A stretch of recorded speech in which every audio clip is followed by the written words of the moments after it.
Welcome to the Real Estate Marketing Podcast. My name is Jerome Lewis. I'm your host for today.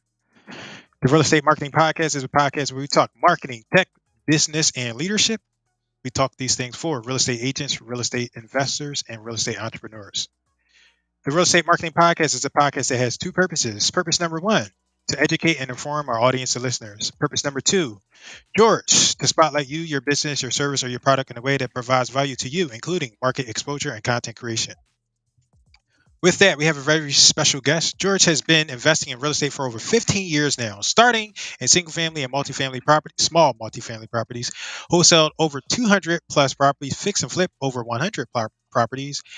He's also has developed several new construction projects over 20 million in ground up.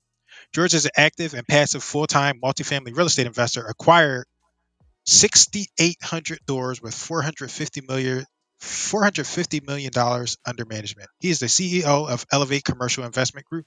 He also owns a construction company, JNT Construction, that focuses on helping multifamily investors with their due diligence and full renovations. His strong points are locating deals, due diligence, executing CapEx, new development, and raising equity. George, I'm excited that you're here. Welcome to the show.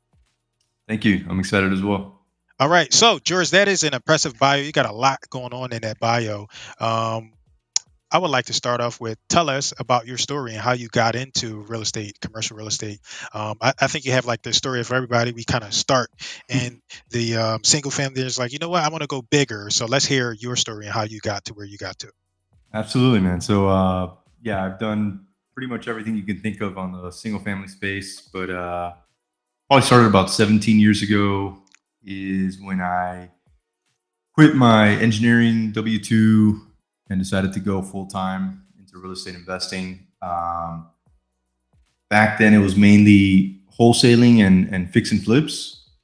Then had a nice ride, and 2008 punched me in the mouth. And not that I got stuck with a lot of properties or anything like that. Luckily, that wasn't the case, but couldn't really keep doing what I was doing, at least not immediately. Especially, I was in South Florida, so originally from Miami. So the first thing I did is I moved. So I moved to Dallas, Texas. That was 2008. And then at that time, I started building a rental portfolio because the properties were really, really cheap, but you couldn't really flip them, right? So bought some small multi, bought a bunch of single family, and I did not love managing it. So I liked finding the deal, acquiring it, but was not a fan of having to collect rents and whatnot, and didn't really make sense for me to hire a third party. So what ended up happening is once the market started heating back up, I ended up selling all that and going back really to fix and flips, and started a construction company to scale that. So to start doing more and more deals every year, and then started getting more and more creative with our renovations, and to the point where we started adding a second story, started adding more space, and then eventually started scraping them and building from the ground up. That led me to about 7 years ago when I discovered multifamily syndications. So, before that, I would look at a 100+ unit apartment and just be like, man, there's no way I can ever own that, right? Like, how you must have millions to come in and be able to do that. Well, with a syndication, you can raise that equity that you need from other investors and then take it down together. So that really opened my eyes, and it was that instant scale that I wanted. So I put all my focus towards figuring that out, ended up hiring a coach. And, since then, like you mentioned, I think at this point, that bio is a little dated. We've acquired over 8,000 units, exited 1,600, and continue to focus on building out that portfolio. The market's been a little rocky, to say the least, right? With interest rates rising and just all the different things. We had to throw in COVID in the middle of that. But one thing I learned early on with real estate investing is you've got to be able to adjust and be flexible. So, we continue to adjust and build out our portfolio. So you mentioned what one of the things you mentioned and what I'm like really impressed with, it says here like wholesale over 200 properties. Like how do you know when to adjust? Like you're having success like doing wholesalings, doing some fix and flip. Like when does a person know, okay, it's time to adjust? Is it like just because they feel like it? Is it because of the market? Is it a combination of those things? Can you take us on that journey? Yeah, I mean, you got to know to be able to spot the trends, right, and see what's going on. Um, there was a ton of foreclosures, right? So a lot of that wholesaling, and I'm going back to '08. So I mean, we were doing 20 to 30 a month at one point on the foreclosures, and keeping a portion of those and then wholesaling the rest. And I knew that wasn't going to last, so that's where I bulked up and brought on some uh, key players and started doing as much as we possibly could because I knew that was going to be gone um, eventually, right? Well, kind of the same thing with the market. Started seeing it heat up and getting several offers on deals, and you can just see when a market's heating up, right? The prices are obviously going up. Um, you list something and you get a couple offers in the next day or two, right? Those are clear signs that it's a hot market. Um, so a hot market only lasts for so long, right? So then you've got to be able to see the next trend. Okay, um, this is getting kind of ridiculous. The pricing is getting ridiculous. You're getting offers above ask. That's a good sign that the market's really probably on the top. You start seeing real estate investors coming out of everywhere. You start seeing more gurus, right, coming out. So I saw that coming, and that's when we sold a lot of our multifamily. So I mentioned we exited about 1,600 units. That's when we did that. Um, Refinanced some stuff and did some cash outs. So not getting caught up. What happens is investors get greedy. They think it's going to last forever. They forget about history and that it's a cycle. It's not just going to continue to go up, right? There's going to be a retraction of that. So keeping that in mind, right, and kind of not getting wrapped up in the day to day, I think is would be my advice there. Okay. You mentioned like not being greedy, and so you're an engineer. Like you have a past of engineering, and like I have like a friend. His name's Carlos, and he's like, you know what, engineers they just get involved in real estate, and I'm like, um, I think I don't know, but like he's done his research and he's saying that. So like what you're saying, like you're paying attention to numbers, statistic, and history, and some people are not paying attention um how do you start paying attention to that? Because like you're saying, like you're having fun, you're making money, like when do you start paying attention, or where do you make that adjustment? Because you're savvy enough to figure that out, but some people get like too greedy. So what are like some of the signs, or uh like how do you make that shift? I mean, you should always be looking at the data, especially with multifamily real estate. It's based so much on the numbers, whether the market that you're going into, the the apartments you're buying are businesses. They're not necessarily. It's not like single family where Oh.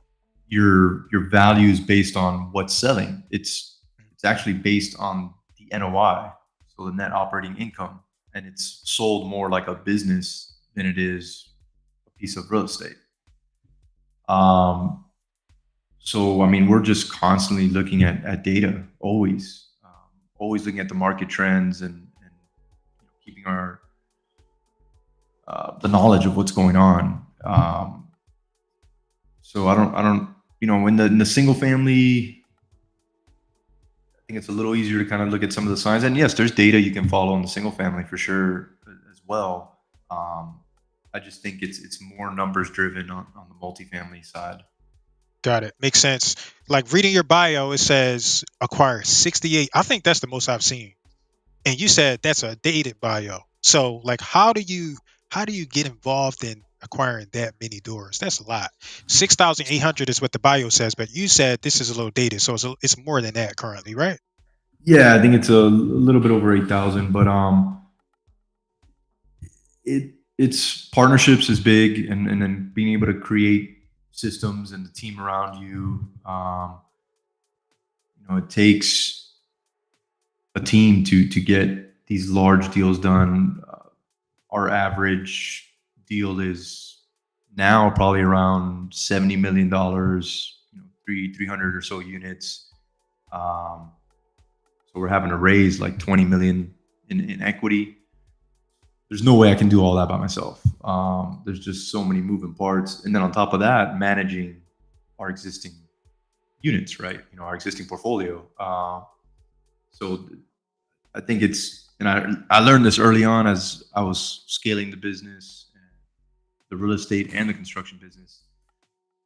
It's all about your team, man, and you definitely need to be able to get your vision across, but you got to be able to find the right people and put them in the right seats. One of the things you mentioned before we started was like you have like coaching, and I want to bring that up because I find that most people let me not say most, but I find some people don't appreciate and understand what you get when you pay for a coaching or you pay for like mentorship. So I would like to, like, when I first started, I try to get involved in like multifamily commercial, and I was like, I'm doing it all, and I was trying to do everything by myself, and I hit the wall. I was like, you know what, I'm going back to multifamily. I can kind of do some of this by myself, and I did fine with the multifamily, but the commercial, it was like it was a whole different game. And I'm finding like through some of my guests and some of my other business partners that it is so important that you have someone that's involved, that has the expertise, that has knowledge. You got like the key principles and all that stuff like that. And the quickest way to get there is through like paying a coach or paying a mentor or something like that. So can we hear your perspective on that? And I think you said you have coaching and you have like a mentorship program. I would like to hear about that as well. Yeah, I mean, I think finding the right coach, right? There probably some out there that are possibly don't have the knowledge and the experience, and they probably shouldn't be doing the coaching. But finding the right coach can shave off a lot of time, can save you a ton of money. Because yeah, I mean, real estate's something that you could probably figure out on your own, right? But without that mentor or without that direction, how many times are you going to fail? How many times are you going to do the wrong thing? How much longer is it going to take you? So when I went into the single family, same thing. I hired a coach, um, took action. I think that's the most important thing, right? A lot of people will hire a coach and join some type of program, and then they won't take the action. And then they'll look back and say, "Oh, this didn't work." I mean, look, you can learn a lot from pretty much anybody as long as they've done deals. But you've got to be willing to take that in and then put it into action. So yeah, as far as my program goes, it's a little bit different than others. I've made it a little more exclusive, smaller group. It's for two reasons. One, I like to see others succeed, and I do realize that everybody that joins the program may not go through with it, right? At least for the reasons I just mentioned. But I do one-on-one coach everybody. So I'm the main coach. I don't have different coaches. I do have my team that helps with some of it, but and then the other thing is it's mainly focused on real life deals, actually getting deals closed. What's going on current. A lot of these programs are kind of on theory or maybe dated information. The program was created years ago, and the trends aren't the same anymore, right? You got to be able to adjust. So we're constantly adjusting, and the other thing is I make sure I provide all the resources for somebody in the group. If they are able to find a deal, that I'm going to give them all the resources they need to actually get that deal done, sign on the loan, help them find equity, whatever it is. if I'm brand new, I'm like, you know what? I'm trying to get involved in multifamily, and I just need to know, like, what is one thing that I should do? Like, what kind of advice would you give me, like a new person starting out? Yeah, if you're brand new and trying to get into multifamily real estate, there is a lot of free education out there. So, even if you go to our website, you can find a bunch of free content. Um, What's the if website? you Elevate CIG, so it stands Okay. for Commercial Investment Group, elevatecig.com. But I would say podcasts, right? Go and listen to a ton of podcasts about multifamily real estate. Go purchase some books about multifamily real estate. There's a really good one by Joe Fairless. It's called The Best Ever Multifamily Real Estate something. He breaks it down really, really simple. And then underwriting tends to be one of the hardest things to grasp when it comes to multifamily real estate, just because there's so many. It's not so much the fact that you're putting together a pro forma and a spreadsheet. I mean, that you can kind of learn. It's more of the assumptions and figuring out if what you're assuming for expenses, assuming for the rents, assuming for whatever is actually something that's attainable.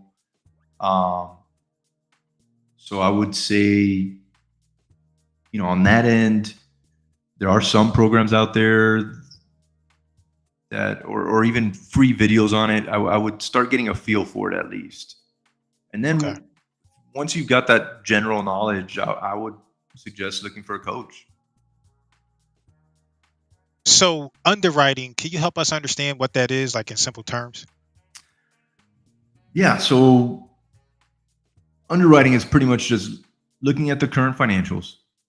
So, going through an income statement for the apartment, looking at what their current income is and what their current expenses are, then taking whatever your business plan is. So let's say your business plan is you're going to buy this apartment and then you're going to raise the rents by $100 per month each unit.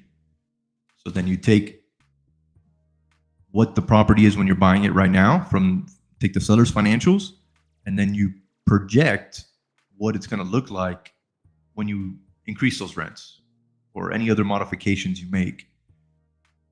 And then that should tell you what, if you're paying $10 million and then you add that 100 in rent, now it should be, in 2 years, it should be worth whatever, 14 million. I'm just throwing numbers out there. But that's essentially what underwriting looks like. And then it'll tell you whether it's worth you buying the deal or not. So you've recommended podcasts. You've recommended like multifamily podcasts, and you already mentioned one by Joe Fairless. Are there two others that you would recommend? Because it's like the problem that we have these days is like I don't know which one to pick. It's too Yeah, much. you're right. I mean, there's so much free content out there. It's hard to Yeah. pick. That definitely was not the case when I started learning about these things. But oh gosh, man, there's I think Rod Khalif has got a good one. Right, Khalif. He's a good friend of mine too. Good guy. Um, we have not rolled out with one. I just do a lot of podcast interviews. I can't even tell you another one. Okay, Sorry. cool, cool, all good. So we got Joe Fairless and Rod Khalif, two names we hear often in that space. What about books? Right, same idea. Oh my God, I don't know which one to pick. George, which ones do you recommend? Well, that was actually what I mentioned about Joe Fairless was his book. Okay. Oh, that was the book. Okay. Yeah, but he does have a podcast that's pretty good too. So Okay. Yeah. Which, what other two books? Do you have two other books that you would recommend? yeah, so Multifamily Millions, Dave Okay. Lindahl. That one's pretty good as well. And then specifically from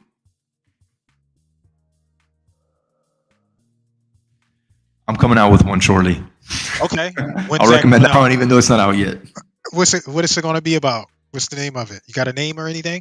No, we're still going No? back and forth on the name. I've got Okay. the first draft there to review.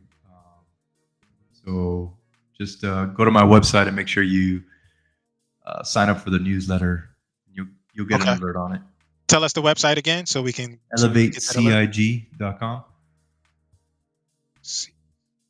CIG, Commercial Investment Group. Okay. How about the podcast? You doing that or just the book for now?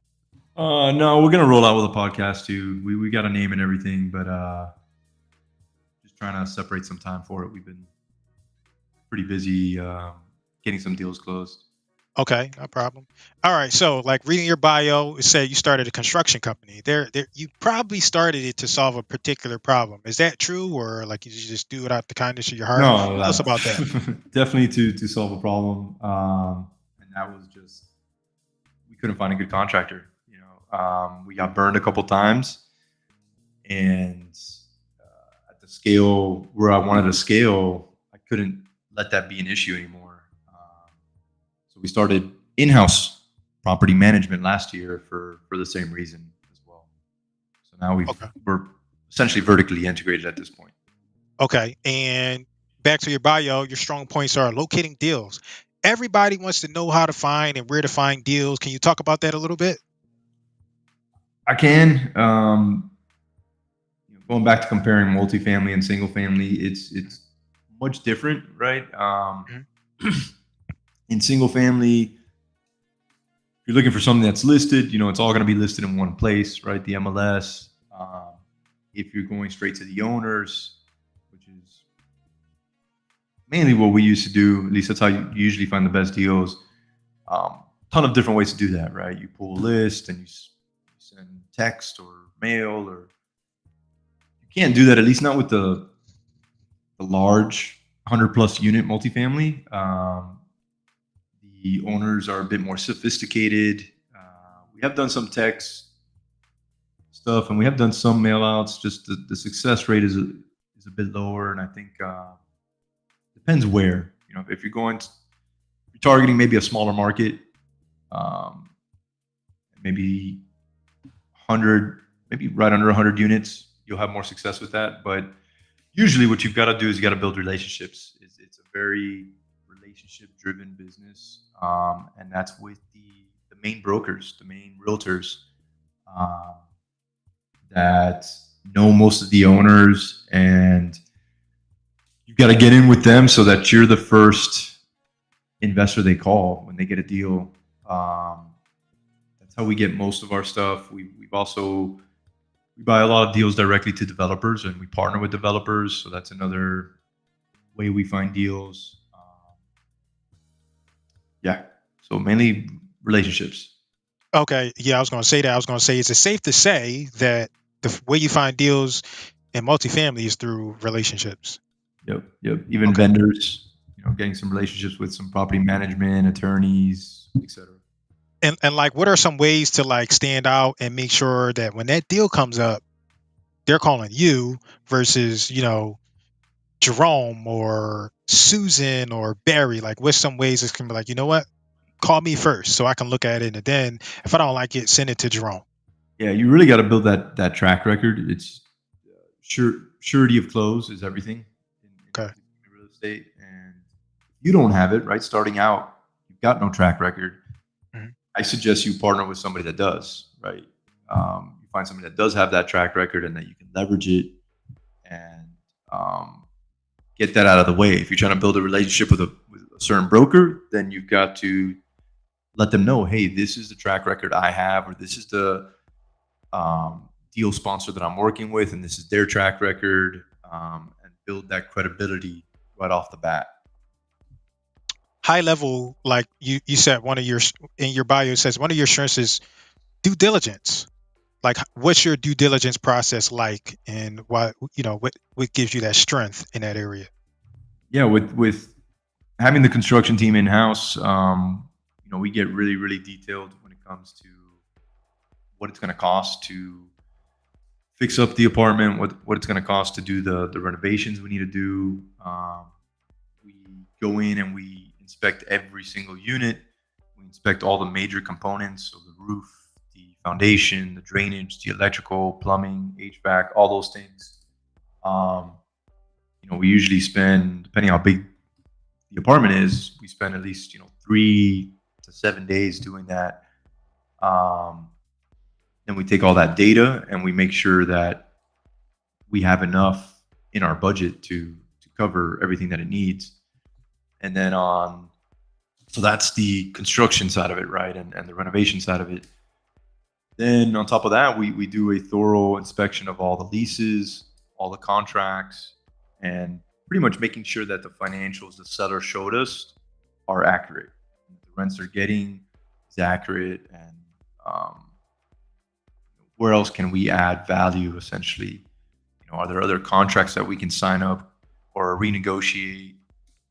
Things like that. Tell us about, so you, like in the bio it mentions CapEx. Tell us what CapEx is, capital expenditures, and then tell us like why that's also one of your strong points. Yeah, so that kind of ties in a little bit into the physical property due diligence, but capital expenditures, capex, like you mentioned, is essentially what you're going to need to inject into the property to fix it up.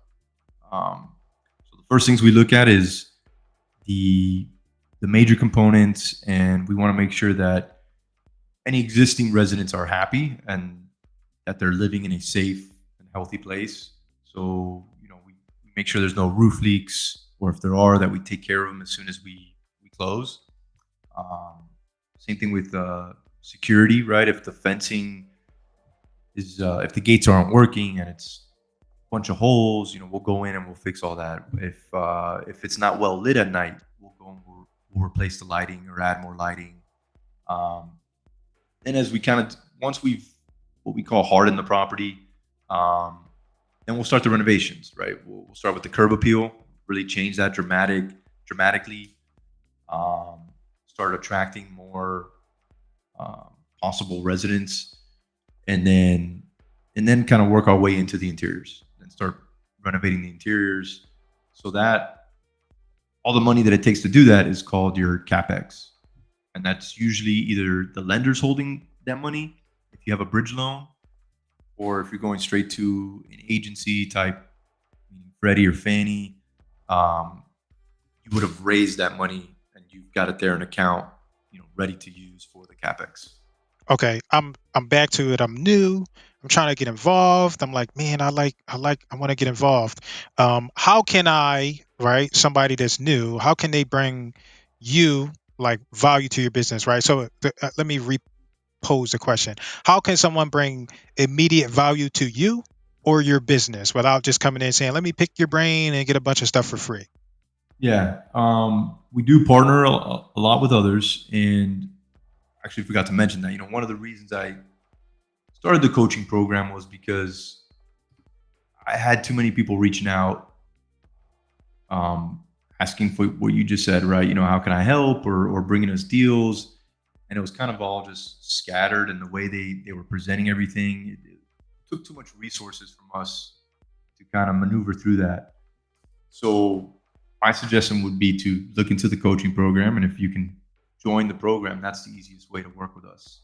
Because now I know that you're underwriting the deals the way we like to see them. You're looking for the type of deals that we suggest you look for.